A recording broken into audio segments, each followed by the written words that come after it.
Good morning, everyone. It is a warm, sunshiny morning here in central Illinois. Today we have a Ram.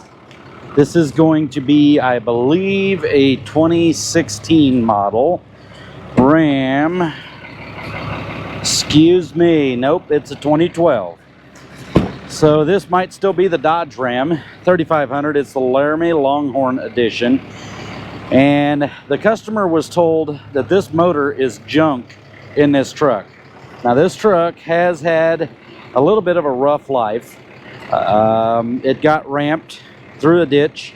The front axle got bent. I've put a new transmission in this thing, fixed a few leaks, but that's not what we're here for today. What we're here for today is to see, is this motor junk in this truck?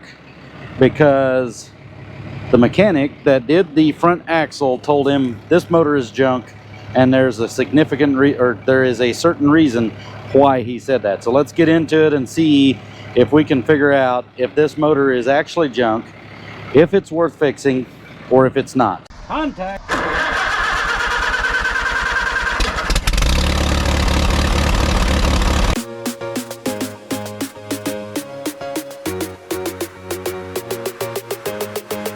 All right, as you guys heard, this thing is running, and it runs pretty good. 242,374 miles on the odometer. Now, I'm going to shut it off, and I will tell you, I've already listened to it crank, obviously, because I've started it. But one thing we're going to listen for is when it cranks, is it low in compression on one cylinder or not?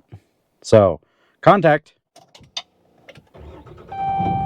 It sounds perfect when it cranks over. So why is this motor condemned by the other mechanic? Well, because he says there's fuel getting into the oil, engine oil. How does he know that? Well, because the level keeps coming up, and he said it's diesel fuel in the oil. Okay, so the other mechanic has drained oil down to get it down to the level that it's supposed to be twice. Okay, so I would say it's probably diesel into the engine oil. I'm trying to get in here without hitting my camera and my two door posts there. So why did he condemn this motor if it's just getting fuel into the oil? Well, there's a specific reason, and let's get outside and I'll tell you what that reason is.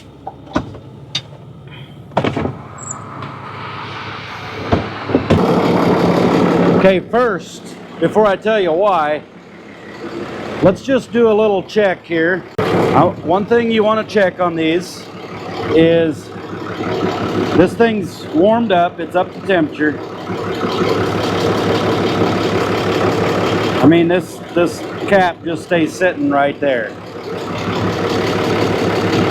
So I tend to think this engine is perfectly fine.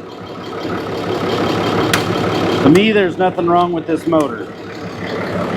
Now let's get into why he said this motor is junk. So the reason he condemned this motor is because of this right here. He said because of this right here, it has scored the motor, and that's exactly why it's getting fuel into the oil. Now, I disagree with that, and here's why. Getting fuel into the oil is usually caused by about 2 or 3 different things. You can have a filter that is plugged bad enough to get fuel into the oil because it is restricting the air. That's not very common, but it technically could happen. The other reason I've seen fuel get into the oil is because of injectors. Either an injector's not spraying correctly, or there's a leak around the injector, or the injector itself leaks. So, injectors. More than likely, there's something wrong with the injectors in this motor. Now, the other thing that can happen is the valves can be so far out of adjustment to create an issue with the fuel getting into the oil because it's not, the fuel to air ratio is not correct, and therefore it loads it up with fuel. Now, the thing runs really well. It does not smoke. So I would tend to think that the valves are not that far out of adjustment. It doesn't tick or anything like that. So what I am going to blame it on is one of the injectors. It's got 242,000 miles. It's ready for a set of injectors. To condemn a motor because of this right here, and I know for a fact that this mechanic, he's a good mechanic. However, he absolutely hates these aftermarket air intake systems. He will use every chance he can to get a factory air intake system put back on a motor. These things are not going to, as long as they're taken care of, they're not going to destroy a motor. And usually a customer puts these on for a reason. They like the way it sounds. They want to open up the airflow a little bit, maybe help with a little bit of power. It's not going to be much, but a little bit of airflow. The engine runs a little bit better, a little smoother. They just like it. People like it. So this is not going to ruin a motor as long as it's taken care of. It's got to be frequently oiled, and it's got to be cleaned and oiled. It's the main thing on these things here. Now, there are filters. S&B offers filters that are paper filters that will allow this thing to still breathe, but you don't ever have to oil the filter. Now, the airflow is a little bit less maybe, but not much. Here's my thing. I don't understand how you can condemn a motor when all the evidence shows otherwise.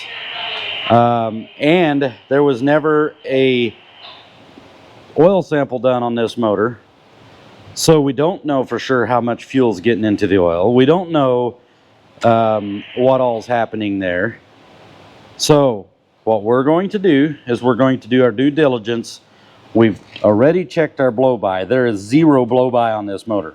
I can tell you right now, this motor is perfectly fine. Does it need a tune-up? Yes, it does. But it's 242,000 miles. It's going to need a tune-up. So we're going to do an oil change on this thing. While we're doing an oil change, we're going to do an oil sample. We'll send that sample into the lab. I will bring you guys back when that's done and we get the sample back.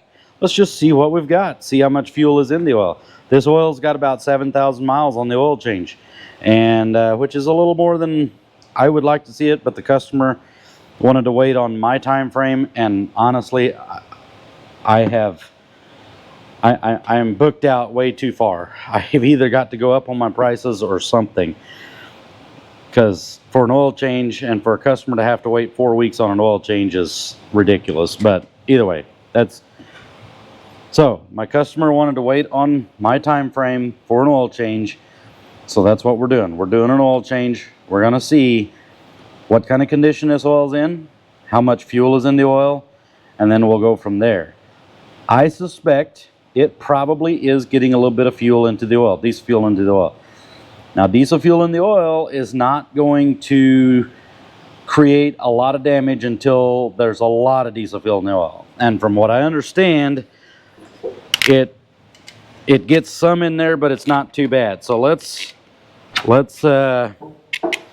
I don't know if we can do a real good check here. I mean, it's really not that over full right now. Of course, we just ran it. It's hard to see, but anyway, let's get an oil sample done on this. I'll bring you guys back when I get that oil sample result back. So it's going to be a couple of weeks for you or for me, but about 30 seconds for you guys. All right, so I happen to think maybe you guys don't know how to do an oil sample. What we've got here is a little bitty can here. This is the oil needs to go in here. Make sure, or these anyway, this kit comes with a sealed jar. You don't want any contaminants in here from anywhere else, so this one's still sealed. We'll take this seal off. We're going to pull the plug on this one. Let's go ahead and just loosen this cap. Let's make sure we don't get any kind of dirt in there. All right, so now we'll pull I've already loosened that plug. This is going to be hot.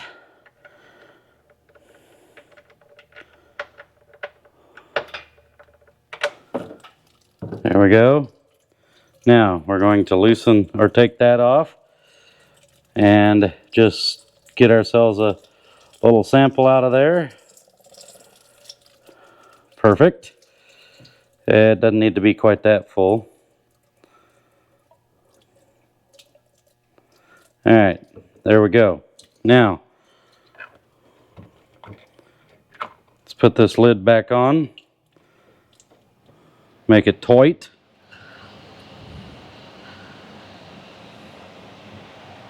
Clean ourselves up. Of course, I made a mess on the floor. Wouldn't have it any other way. I make more of a mess doing oil changes than you can shake a stick at. I've got it all over myself. All right, let's get ourselves cleaned up here. Got it all over myself, all over my hands, all over my floor. I make a mess every time. All right. Don't over tighten that. It doesn't need to be, you know,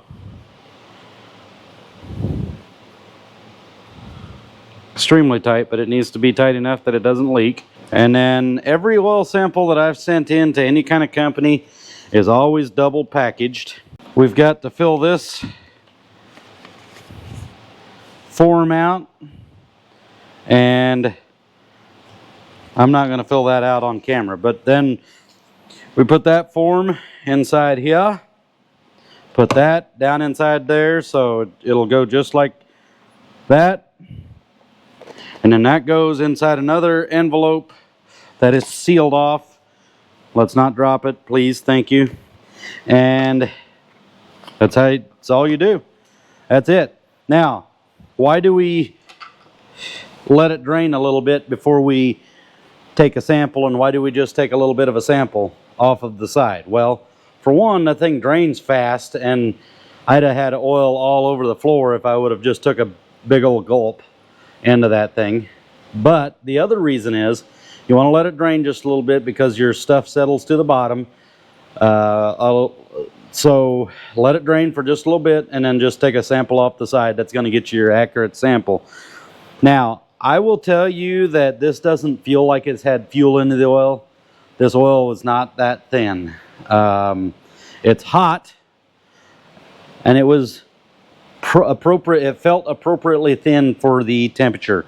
So we will find out for you guys in a couple of seconds, for me in about 2 weeks. All right, folks, we're back. We've got our lab results back from WebScope PM, and here we go. First thing we notice, the attention code is normal. So there, right off the bat, we know that there's nothing wrong with this oil. Not a problem.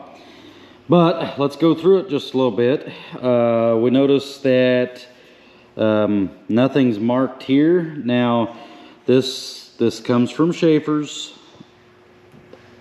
but what he was using was Valvoline. He has switched to Schaefer's, so I was able to get him an oil sample through Schaefer's.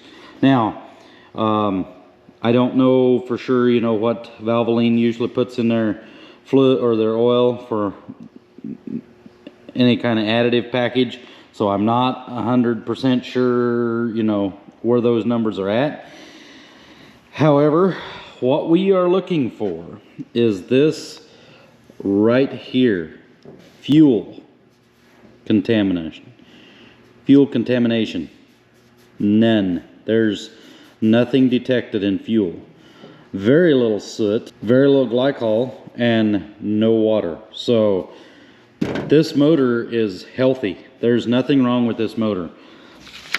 Now, here is what even I have to remember, is that just because the oil level looks full or because it's up does not mean that it's fuel in the oil. And don't get so laser focused on the fact that you don't like certain things about the truck and find every reason you can to say the motor's bad. Now, I don't know. I just know, I know how this all went down, and it's frustrating. You know, oil samples are cheap and they will tell you a lot. So, yeah, I hope this was informative and this helps you out. I cannot go into deep detail about, you know, the viscosity, all of these wear metals. I do know that you don't want to see much aluminum or tin or any copper, because that will indicate a bearing wear. So forget what the name of the channel is, but I would highly recommend go watching him, and I'll post a link to his channel up here somewhere, and you guys can go there because he's very good at explaining what everything means. So yeah, hopefully this was helpful. Again, let's be careful when we diagnose engines.